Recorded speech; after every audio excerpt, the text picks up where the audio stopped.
To all, and we're live. There we go. And thank you very much for joining us today on Behind the Markets. It is a Mindset Monday where we get to kick off today. Vernon, my brother, how are you doing and how goes your morning? It's beautiful. It's amazing. As wonderful as it is cold, it's an amazing one. And confidence still high. How are you?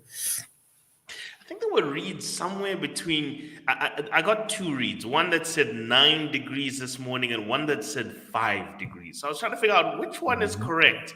But then I think I just came to the conclusion that it's cold. That's all that matters, man. It's cold. That's all.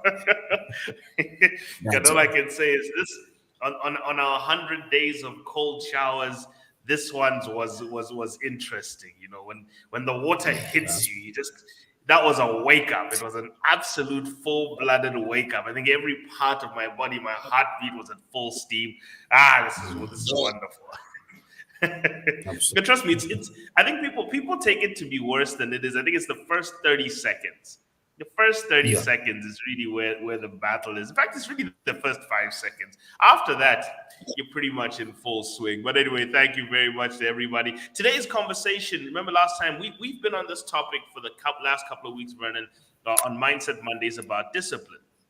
And I think we're gonna round it up today on what we call the six strategies to actually enhancing a person's discipline and understanding the theory of willpower. That's one thing that we always wonder, because what we notice is, how are people so disciplined? How do they resist things? How do they get the better of things? How do they actually manage to get out of things?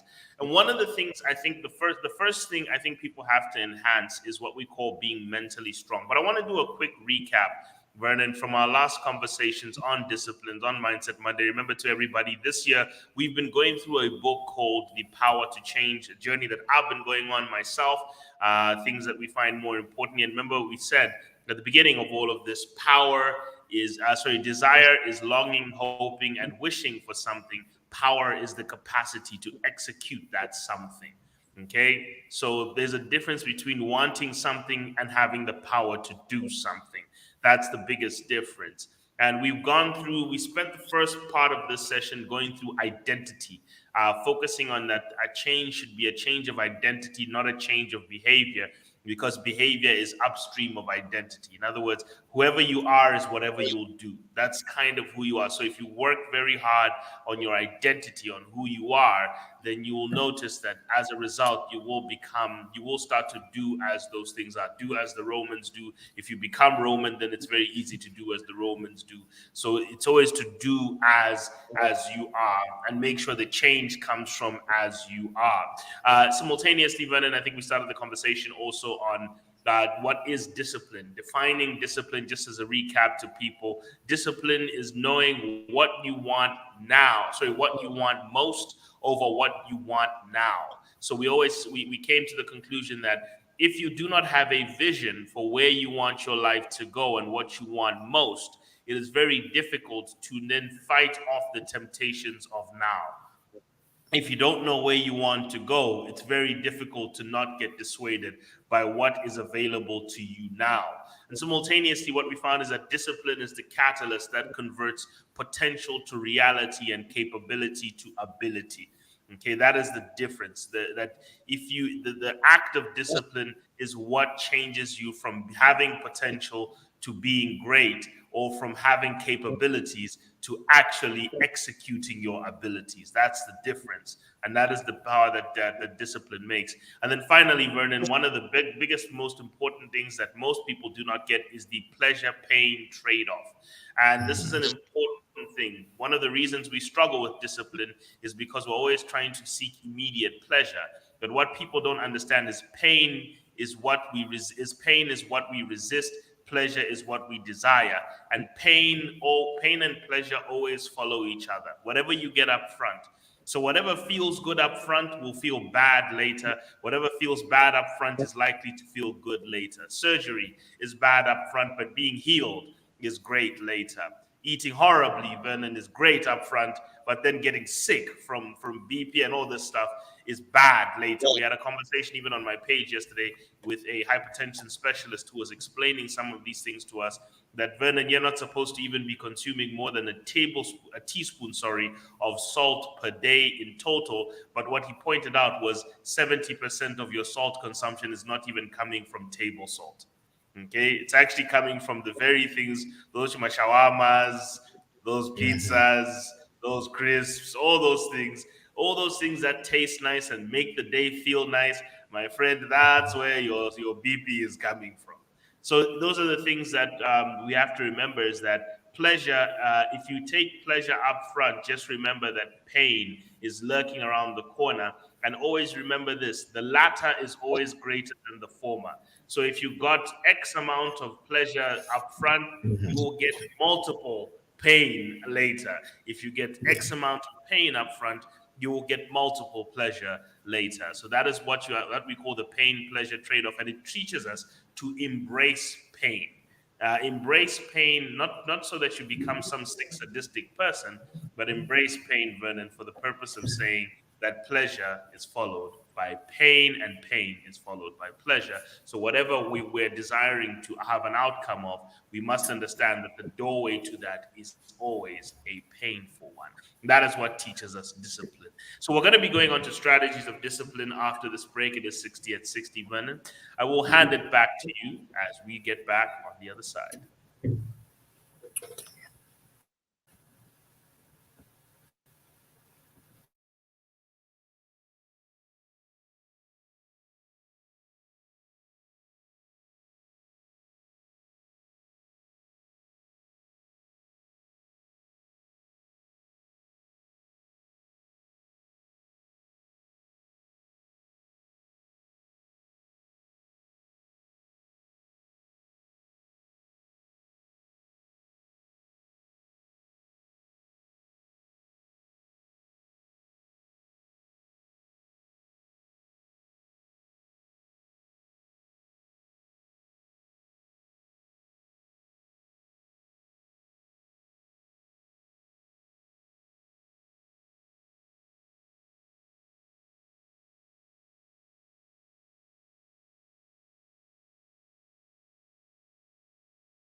Okay, and we get back at it.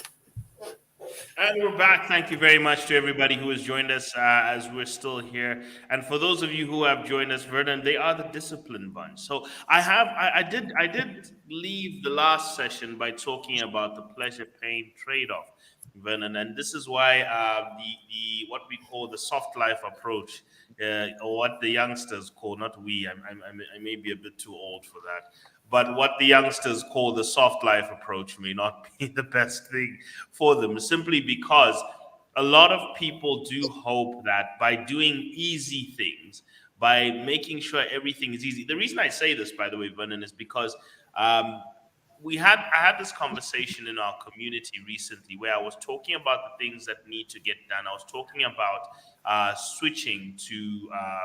I was talking about the importance of taking the cap off your income, and by actually trying as much to embrace performance-based pay than you can flat pay. One of the biggest problems I think a lot of us face is that we in a lot of our work we only get compensated in flat structures.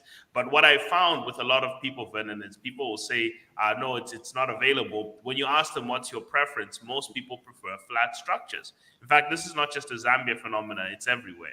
But however, if you go through the majority of highest earners in this world, whether in this country, anywhere you go, a lot of them either work for themselves or get paid by a percentage.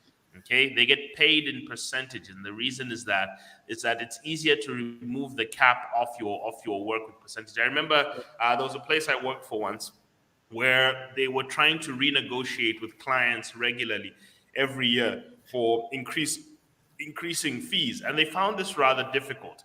So what they did was they changed the fee structure and said that, can we get charged a percentage of the business we are doing with you? Can we charge you a percentage of the business we are doing with you? Do you realize, Vernon, what was very interesting about that negotiation was that from that day onwards, they never had to renegotiate the fee, except I think the time when they changed the percentage. But what they did was once they kept the percentage, the negotiation requirements came lower because they, as a firm, could then increase the level of business that they were doing with their client and therefore increase their income just by increasing the level of business and not having to renegotiate the flat fee every single year. Okay, so you see that if businesses understand that percentage charges are actually much more effective than flat fee or activity charges, let me say, activity and percentage charges are much more effective than flat fee charges. What you often find then is people you find that that's the way to grow your income without having to renegotiate with your customers over and over again.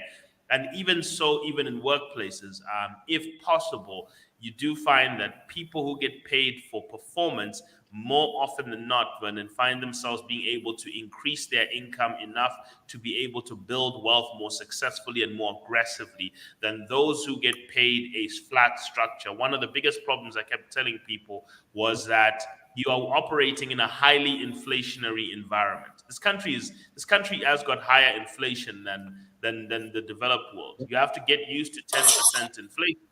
Okay. However, Vernon, the response I often get when I have that conversation with people is, "Oh, that's easier said than done." And I respond and I say, "Who on earth said that's easy? Where did you hear me telling you that this has got to do with ease?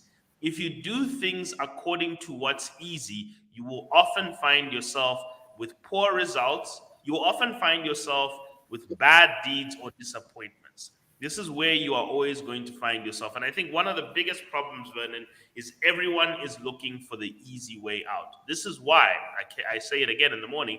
One of the reasons why I wake up in the morning and I throw cold water on myself is because I'm trying to make sure that I train my brain to get away from the easy things. Because what it often wants, what your brain wants, Vernon, is not what's right for it. Okay? What your brain actually wants is what's easy for it to do. That's what it's looking for. So your brain, your desires are not a manifestation of your best decision. Your desires are a manifestation of the easiest decisions. Okay? Now, unfortunately, the way this world is packaged, what is right is often not what's easy. Okay, you make it easy by doing it over and over again and breaking through the resistance barrier. But what's right is not what's easy. We're having a conversation again, as I said in my communities again, where I said, look, let's ask a simple question: what did most people do with their NAPSA? The NAPSA withdrawals. What did most how many people have anything to show for their NAPSA withdrawals? And I said, yes, the people in my community are people who are active investors. They're people who are actively investing in GRZ bonds and actively making educational investments in themselves. And I said, you people, and I said it to them straight, I said, you people are financial mutants. Okay? You are not the norm. What you all did was not what most people did. Most people took that money and spent it on rent. They took that money, bought food with it. They took that money and bought things that were going to lose, were going to finish in value within 7 days max. But let's even give them 30 days, Vernon, just to be nice. And let's be honest, most of them chewed that money within 7 days and there was nothing to show for it, no impact, whatever. Most of that money probably was in the toilet and in the sewage pipes by what's it? By 48 hours, 72 hours max. Let's give them a week, but let's be honest here. Most people did not do anything that lasted more than a week with that money. And one of the people in our community said it's a shame that that doing the right, that the people who blow their money are the norm, and the people who save their money are the mutants, are the deviation from the norm. And I said it's biblical, people. It's biblical. Jesus said it. He said, follow the narrow path. He said, broad is the path that leads to self-destruction, and narrow is the path that leads to righteousness and eternity. And the reality is we see that out in life. The right thing is often the least thing done, Brendan. When we talk about people who wake up in the morning and exercise, let's be honest. How many people wake up in the morning and exercise?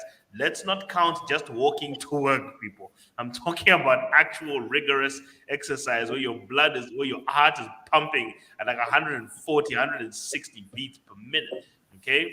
Let's talk about people who are eating correctly. When the hypertension specialist was talking to us yesterday about salt consumption, and he was talking about the fact that the average Zambian is consuming 2 times the amount of salt than they're supposed to be consuming, you already see there's a problem there, Vernon.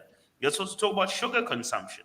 The fact that it's easier, more people will find themselves consuming the things they want. When you ask people, do you use a shopping list to go and shop? And I said the majority of millionaires use a shopping list. The right thing to do, Vernon, is to go into a store with a shopping list. But how many people opt to go into a store with a shopping list? Not many, okay? Because some people will even answer you and say, because it stresses me and I don't get what I want. You see? These are the realities. Okay, so the reality is, and Jesus said it thousands of years ago, written in the manuscripts of the Bible, broad is the path to destruction.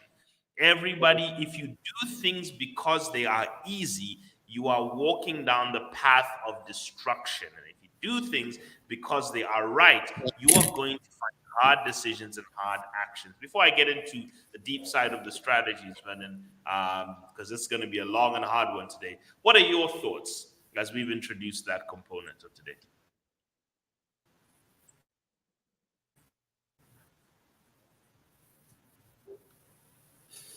Yeah, so issues of attitude take a lot to, what do you call it?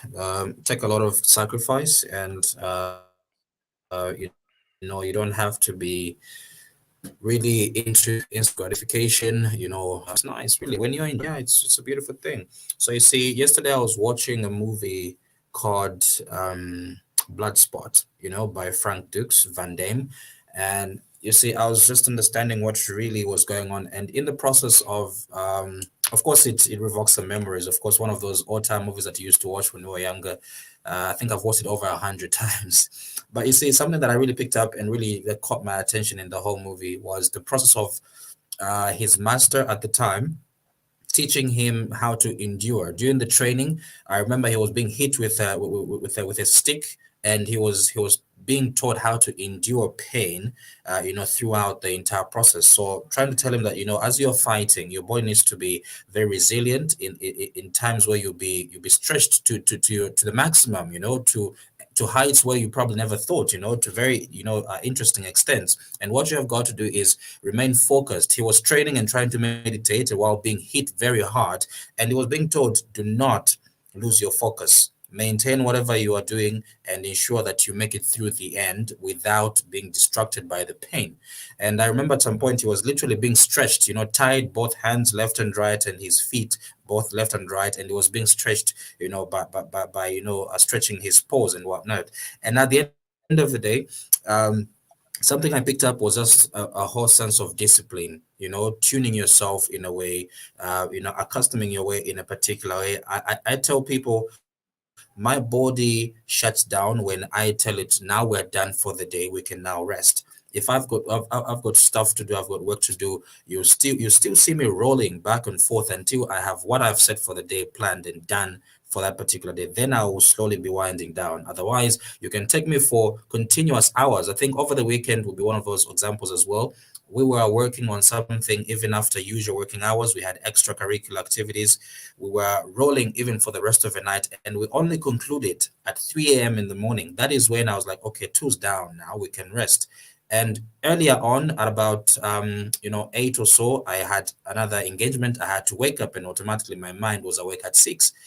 So I know it's very unhealthy what I did there, not having sleep, but the concept there is tuning your mind to work as you tell it to, and not beautifying and always gratifying your body. What will happen is, like you earlier mentioned about the fast food and always wanting to eat nice foods, takeaways, those things are nice, quite okay. In the long run, you are building towards a mess in your body that you'll be very, very much regretting, and also will be chopping on your retirement, will be chopping on your grandchildren's money and time. And I've actually witnessed where colleagues are back and forth running from work to the hospital. Why? Because their grandfather isn't well, because their dad isn't well, health, heart issues, cholesterol, cancer, diabetes, all of these things actually accumulate over time. So it's something that you want to really take into perspective. And I noticed of late I'm more into vegetables and fruits just to balance up on my diet, and I'm really reducing on sugar. There's this friend, she makes really wonderful coffee. So this time she's making coffee and she's asking me how many spoons. I'm like, reduce them to even almost one. And she's like, but why? You've triggered down too much. Are you okay? I was like, I'm fine, but I'm trying to cut on sugar. It's one of those addictive things that you do not notice. Come in the near future, it'll be something very detrimental to one's health and your finances as well. You'll be a frequent client at these health facilities. You don't want to spend most of your time doing that. So I'm now focusing now on building towards what do you call it, physical activity, either the gym, though I'm very, very skeptical about the gym. Maybe just another sport just to keep me active physically and whatnot, which is what I'm now trying to build on. I'm trying to make time for that. I'm trying to find the nearest location, maybe for a sport, maybe maybe just some activity that can keep me up and running. I feel sometimes the walking is okay, but I like you said, I need extra just to put my body in shape. I know I'm not all of that chubby or what, but I need to keep myself healthy at the end of the day. So it all trickles down to discipline. What do you need to do, and putting away what you want to do for yourself and make yourself happy. You can have the pain now, but later on, it's gonna really be good for you. So take it. And this is and you see that's an important thing. I like the fact, Vernon, that you brought back to a reality point that of what has to be in a day. We have to get to the point as people where we are not controlled by our desires, but where we are deciding. We're controlled not by our desires but by our decisions. And that is something I would like everyone, if you can, if you caught that, please write that down. Those are important ones. The purpose of being disciplined is not to be controlled. You will be controlled by something, but discipline is to be controlled by your decisions and not your desires. Okay, what you decide you want to do, and you have pre-decided, not what your body urges you it wants. Okay, and not what you are calling on it to just want. And I think this is what people don't understand. This is the battle. So let's go through our biggest conversation we've been having this year, Vernon. If you do rich people things with money, you'll be rich people. If you do poor people things with money, you'll be poor people. So let's go through rich people things with money again. This is a chart I have shown you over and over again because I want you to remember it very carefully. Rich people live within their means. 94% of them live within their means. So when people cry and people say, as a nation, we need to start living within our means. Oh, why? When we start having that kind of reaction, that is the problem. When the budget speech is being read out, Vernon, and as a country we respond negatively to the government has reduced spending. Oh, that's dangerous for us. What do you mean it's dangerous? Why shouldn't the government control its spending? Why shouldn't it spend within their means? Why is it a crime? So you want these taxpayers and other people to start financing other. You see, this is where the problem comes, because a lot of people, Vernon, do not want to live within their means, so they want the government to step in for them. So that is where some of the problems are also coming in. 75% of them avoid credit cards. In other words, facilities of credit that they rely on regularly. They avoid those things like the plague, and they never even touch them. 80% of them make long-term retirement investments. They know that long-term investments are the things that will help them. 70% of them make regular investments in mutual funds, diversified investment pools. 28 years worth of investing is what usually gets them to accumulate $1 million or more in investable assets. 79% of them start with a zero inheritance. 85% of them are not chief executives, whether it's chief finance officers, chief executive officers, or chief this. 85% of them are not at that level. They just start, whether they're middle management, frontline, regular teachers, police officers, whatever it is, they do just build their wealth as they go along. 69% of them are not even in the top 10% of income earners in those countries. And 62% of them went to regular colleges. They went to university, but they did not go to private, high-class Ivy League. They just went to public general universities. So the reality I wanted to just point out, Vernon, is a lot of us think that it is some sort of elitist lifestyle only, when it's just regular people who make regular decisions and decide to be disciplined. Okay, they decide to live within their means. So the final part there, which says 79% of them had no inheritance, 85% they're not chief executives, they're not top. It's showing you that they're not in any special circumstances. Okay, they're not in special circumstances.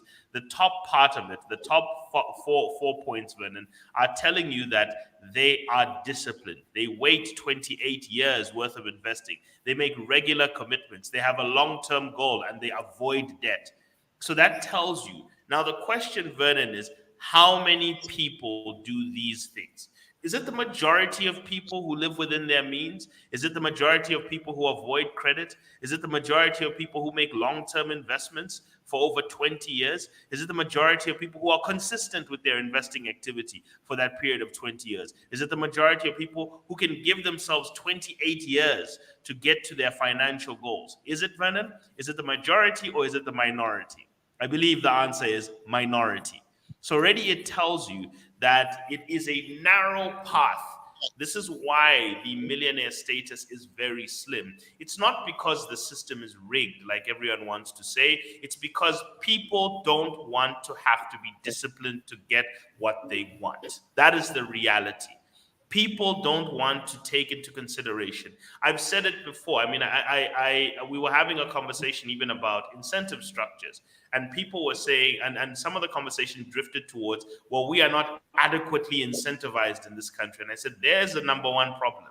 If hard work has to be incentive, has to be motivated out of you, and it's not a character, that in itself is the problem. Okay. Yes, we can say the environment does not motivate it and so forth. But if you cannot be hardworking in an unmotivating environment, you are going to find your life very difficult. The Chinese, Vernon, were motivated to work very hard when they were still only getting paid $200 a year as factory workers. Think about that, Vernon. Going to work every single day, working 8 to 10 hours in a factory, sweating, and then going home with only about $20. Think about that. $20, Vernon, is 400 kwacha. Okay, let's even take it back. Let's take it back some years back. Okay, let's go back a little bit and say 400 kwacha. $20 is right now is about 400 kwacha. $20 back then, let's say in about the early 2000s or the 90s. Then after you rebase it, $20 would have been about 100 kwacha. That's your average salary that you'd be going home with. Those are realities that the Chinese were facing, but yet they were still very disciplined enough to execute the economic growth plan that they had. as people. So it hinged on the citizens' discipline for them to be able to get to the point where they needed to be. So I just wanted to give everyone that break point so that you can understand that discipline is what will get us there. And as a country, if we cannot be a disciplined people, I don't care how many national development plans we have. I don't care how many presidents we vote in. I don't care how many things you believe will improve your life. I don't care how many overnight prayer sessions you go to. Okay, all that, if we lack discipline, we will lack the outcomes. You cannot sit there and start voting your way into prosperity. That will not happen. You need to stop lying to yourself. Yes, we do exercise our civic duties in the elections to make sure that we can get a decent enough environment so the fruits of our efforts can be maximized. But they have to be actual efforts that are consistently executed for you to be able to reach those things. A vote is not action, people. A vote is a single action, but it is not the action that is going to improve your life. Remove that thought from your head today. Boma Iyanganepo does not exist. Remove it. Okay? As a country, remove it. And in total, get away from talking about what government theory you think is going to improve your life. We all know, Vernon, that eating right, living right, and managing our money correctly is really about 80-90% of the battle to get us properly. Working diligently, okay? What does that have to do with government policy? What does you going to work 30 minutes earlier and leaving 30 minutes later and working flat out through the period that you're there? What on earth does that have to do with government policy? Okay, what does that have to do? What does you writing a budget at your kitchen table every day to make sure, okay? Yes, inflation, you can talk about, yes, there'll be inflation. It doesn't matter. With or without inflation, you can still write a budget, can't you? You can still stick to a budget, can't you? That is discipline, okay? These things that you are asked to do have got zero, Vernon, to do with government policy. Zero. Government policy, yes, can play a role in enhancing the results of these things, but the things we are talking about today have got nothing to do with government policy. So everybody here has to remove the that government dependency, that the government will solve your issues. What you want, and what I've actually noticed, Vernon, is this. True investors and true wealth builders do not seek returns on investment instantly. You know what they look for, Vernon? Stability. All they look for is stability. If you provide me with stability, then I can do what I can do interrupted. That's all they're looking for. They're looking for zero interruptions in their work. We, Vernon, are the people who went out into an election line, and I'm sorry, this is not a state of politics, it's about what we voted for. We voted for money to arrive in our pockets for what? For what, people? Okay? What you wanted more money in your pocket, but what were you going to do to get that money? Or did you just believe that the fantasy was going to work?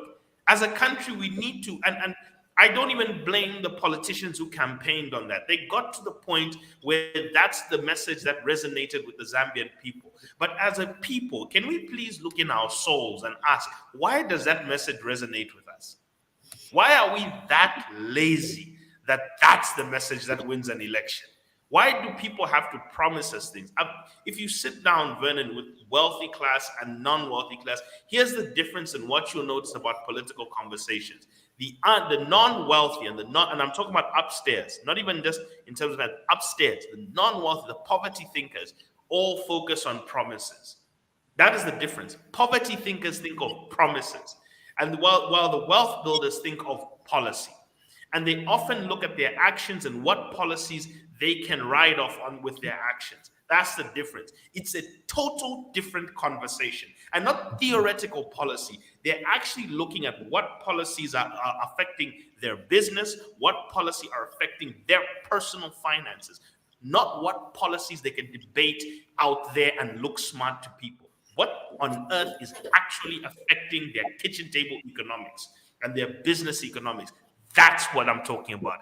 They never say words like the government must create an enabling environment. What is an enabling environment? Tell me, give us 10 suggestions of the actual enabling environment you're looking for. When I hear the sentence, Vernon, the government must create, I know that's not even a person who runs a business. I know, because people who run businesses have got specific things they want removed. They've got specific things they want changed.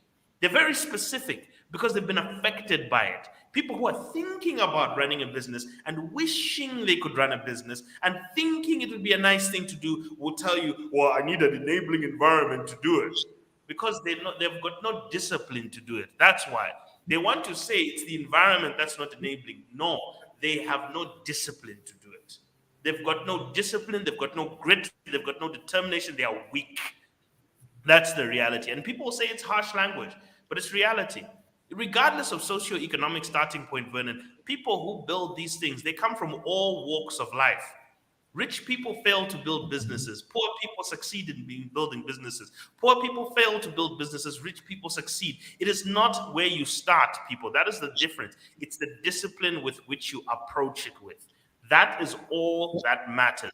Rich, poor, black, white, Indian, whoever you are, it is the discipline that we approach these things with that matter at the end. Right, Vernon. Now let's get into, as I was talking about, the strategies that we look at. So a lot of people depend on willpower to build a business. I mean, not to build a business, but to do something correctly. But one of the things I'll tell you is that willpower is incorrect. The people will say, I will resist temptation. I will resist temptation. You cannot resist temptation, okay? Here's the reality. That's why the Bible doesn't even tell you to resist. It says flee.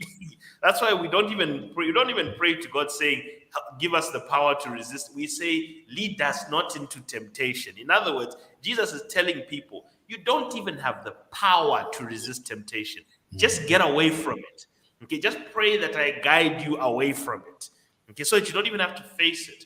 So what you need to understand is willpower. So here's a study that happened, Vernon, in 2012. Psychologists Wilhelm Hoffman and Roy Baumeister outfitted 205 adults with beepers. Okay, side beepers. If anyone is young enough, you'll recognize this. But a beeper, if anyone's old enough, you know what a beeper is. It's one of those things we used to hold on our hip. And then whenever someone beeped you, you know that they needed to call you. So it was like a little message that we'd get. So they were fitted with a beeper. And every time that beeper went off, they have to write down in a memoir what desires were they struggling with. Were they struggling with the desire at that moment or over the last 30 minutes? And so these people collected about 7,500 sample points. And here's what they found. People fight desires every day. The desires to be distracted, the desire to go on social media, the desire to go on a Google search, the desire to get up off your desk, the desire to just leave, the desire to use the toilet, every desire hits your body every single day. You are bombarded with desires constantly. Competing desires will often win out no matter how noble your intentions are. No matter how noble your intentions are, Vernon, your desires will defeat you. Okay?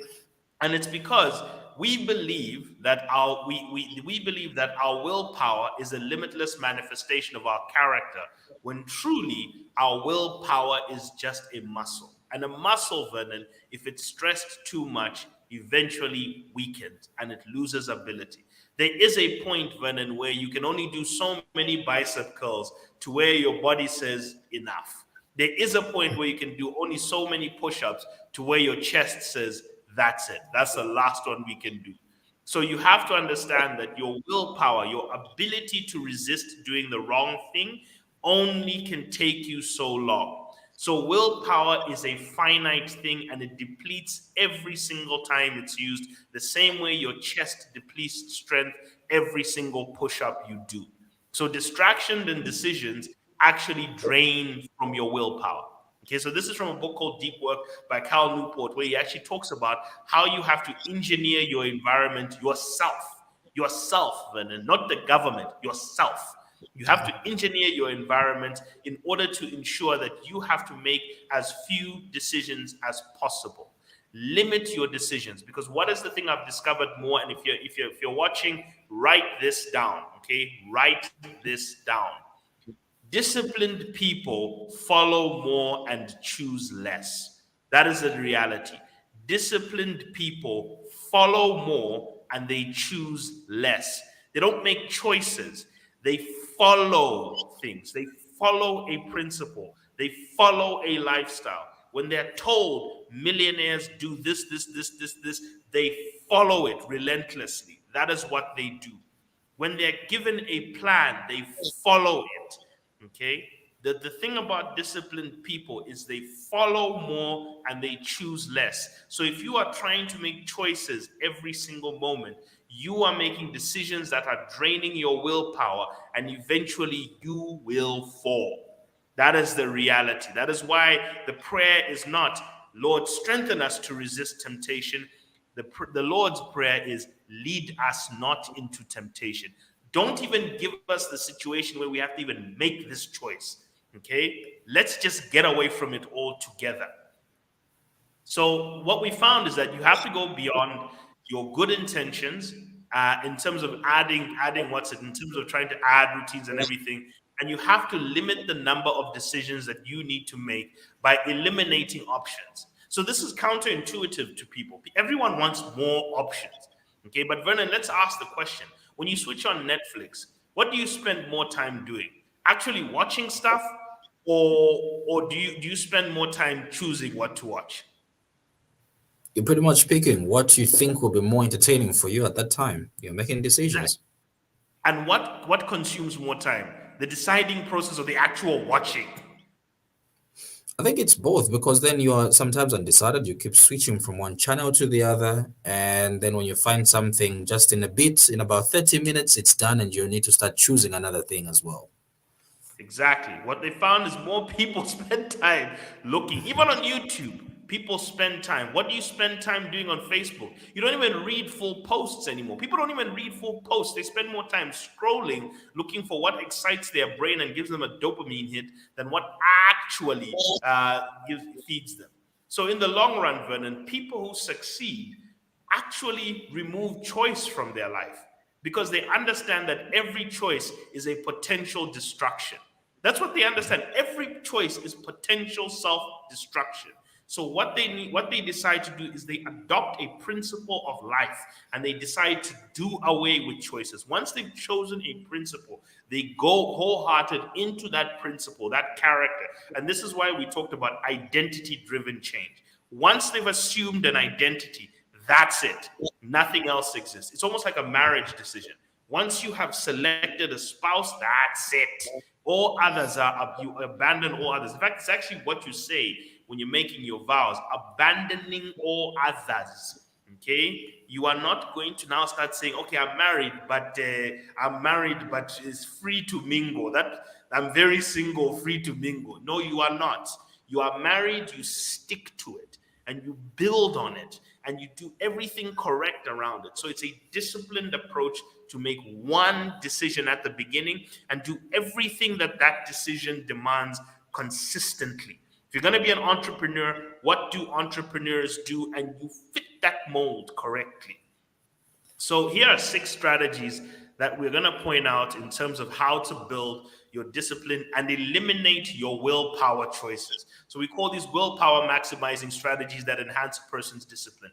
Number 1, Vernon, is select and commit to a philosophy and a principle. You need whatever your identity and philosophy is. If you're saying, I'm going to build my wealth like a millionaire, that's it. You commit to the full thing.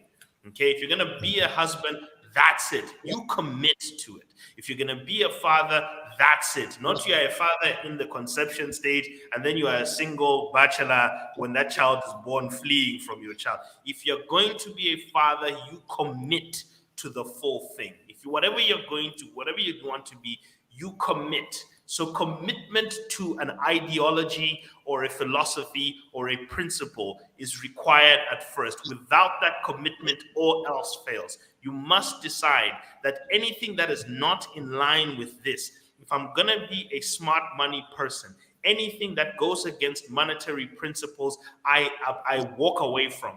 If I'm going to be an overtime millionaire wealth builder and I'm going to do it over 28 years, when someone comes and says, I'm going to just give me $3,000, I'm going to give you 35 on tomato contracts and that, you reject it because it goes against your principles. Your decisions are based on your principles, not on your feelings. Absent of principles, you make decisions on feelings, and then you're using willpower to try and resist what's right and wrong. You're indecisive, you will fall. So the first step, Vernon, a willpower limitation is committing to a principle. Okay, why can I? There are guys who will tell you, Vernon, I don't get in the car with single women. Okay, married guys will tell you that I don't get into the car with not even single, with another woman while my wife is not present. I don't get into the car with them. Why? Because that's the way these things can start. People say, what, you're a pervert, you can't control yourself. No, those are smart men who know that any temptation can find you anywhere along the line, and they don't even want to give themselves an option. So they are living by a principle, okay? They're not dogs who can't control themselves, but they know that at any moment you can slip and fall. They know that. What all of us who are very overconfident don't understand is these guys know that at any moment you can slip and fall. So why even put yourself in that decision? I say it again, lead us not into temptation. So let's even avoid it. So make your decisions on a principle, not on how you feel that day. Oh, how do I feel that day? Make your decisions of how you're going to allocate your time based on a timetable budget that you're doing. Are you living by a timetable? Okay, and allocating your time accordingly. Not how do I feel and how do I feel about what I want to do today. No, okay, be guided by something. So in other words, live a guided life. That's what they're trying to say. Select a principle. That's discipline point number one. So choose a philosophy and look at your circumstance and everything, but choose a philosophy that once you've made that decision, do not go around trying to renege and dance around on it. Stick to it. Okay? This is the problem. No one wants to stick to things. The next thing, Vernon, is ritualize. One of the things that actually helps decisions is actually forming rituals around them. So one of the factors you want to look at is build, whether it's a complicated or anything, a set of rituals. And I know when we mention rituals, people are not talking about sacrificing people and things like that. No. What I'm talking about is a set of activities that you do. You take a walk before you do something. You do a victory dance. I don't know what it is, but figure out your rituals that you pick up on, because what they do is they mentally prepare your mind for what you need to do. You need to psych yourself out. I'll listen to some hard music, before a workout, Vernon, because I'm trying to psych myself up. Like whether it's Lil Jon and the East Side Boys, like that's stuff that gets in my mind. I know that sounds off-putting, but yes, that's what wakes me up. It hits me hard. That's why even before a workday, taking a cold shower, that's a new ritual that I'm using to wake myself up. So the ritual helps you change your reality. It helps you now accept that this change is now a reality. So experiment, build your right rituals. Once you do that, you're kind of psyching your brain out. So look at where you need to execute your new habit. What duration do you need to do it for? What rules, what processes, what systems can support it? What raw materials or materials are needed for it? So that helps you build up the right rituals to get your mind ready. Make a financial gesture, Vernon. This is important. If you do not pay for something, you will not value it. I know people don't like this one, but if you do not pay for something, you will not pay attention to it. You pay attention to the things you pay money or time for. I'm being honest with you. Things you spend time on or pay money for, you will pay attention to. So that's something, just write that down, people. That's something that you want to put into your mind. So leverage radical changes from the norm. J.K. Rowling, when she was writing Harry Potter books, she used to go and book a hotel room that would cost her $1,000 a day. Okay, and what that did was it kind of warped her mind. This is now into like the third or fourth book. She started paying $1,000 a day. And the reason she did that is because it geared her mind to actually writing, saying, I've made this huge gesture. It's costing me. Now I have to focus. So what spending money on something does is it elevates the importance of that thing. So if you're gonna get into a habit of some sort, whether it's work or something, invest some money in it. Pay for an office, pay for something. But when you pay for something, you have now elevated the importance of this thing in your mind. Now, the fourth principle, Vernon, is do not walk alone. And the reason is not because, it's also because birds of a feather flock together. So in other words, you'll start to absorb the character of other people. But simultaneously, Vernon, we call this a theory of serendipitous encounter. In other words, when people tell you their journey, of how they've done something, that their perspective will actually open your mind to what you could be doing and what your journey looks like. So it also encourages and inspires you. So when you walk with others, you find inspiration to then do that, and it gives you that shot of inspiration.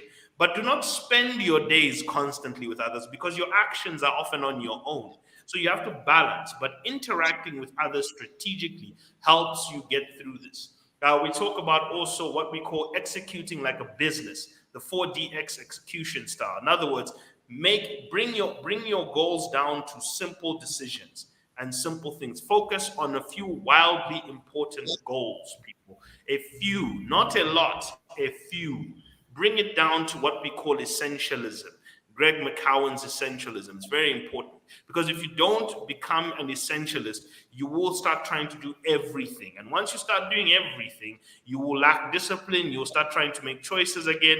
You'll increase your number of choices you make, and therefore you'll be living on willpower instead of discipline itself.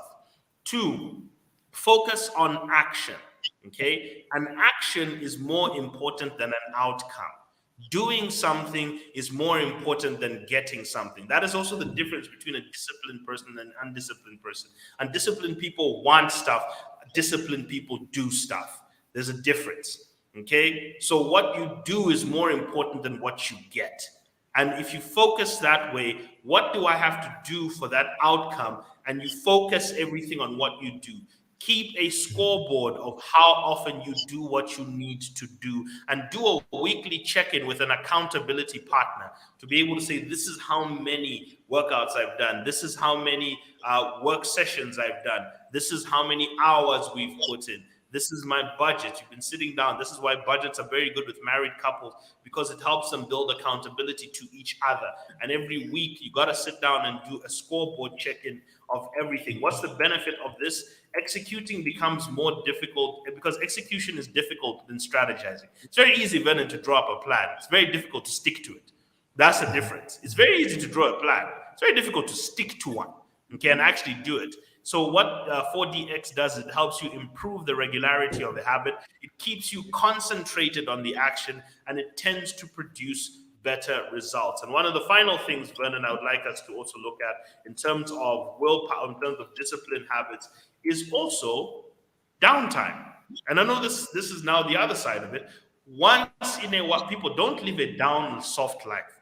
Once a week or once a while, embrace downtime. Embrace a time where maybe you don't have to go as rigorous. Take a day off from your work. Take a moment, not a life, a moment, okay? Fully commit to shutting down. Like you said, Vernon, at 3 a.m, you said tools down, stop, okay? Have that moment, structure it also, and also have what we call a strict shutdown ritual. When it's time to shut down, what do we start doing now? At the end of my day, Vernon, I have to stretch. I have to brush my teeth, drink water, stretch, read, and then start to slowly allow myself. And I have to switch off all devices about 30 minutes before, because blue light is not good for my sleep patterns. I've come to realize that that's what was affecting my sleep. So have a strict shutdown regiment and ritual.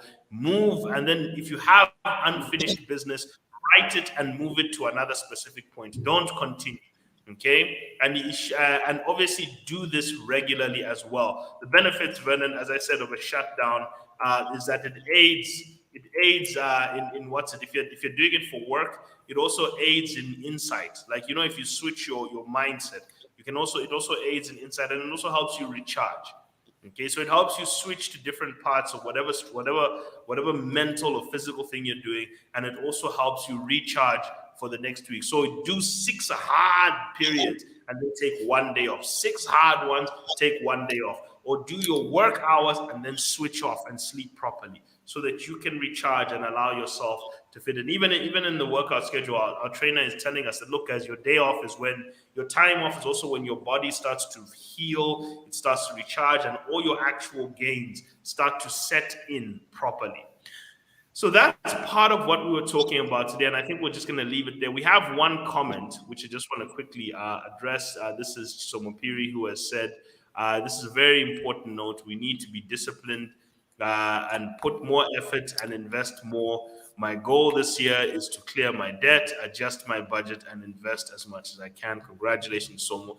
Now, what you need to do is break those into actions and do them. That is the important thing. But the important thing, remember, is assume an identity. Okay. The important things in terms of, and I just want to put that back up there so that everyone who maybe missed it can see the 6 important strategies. Assume an identity, select and commit to a philosophy or an identity, create small rituals, make financial or time-based gestures, work with others, execute like a business, and embrace periodic downtime.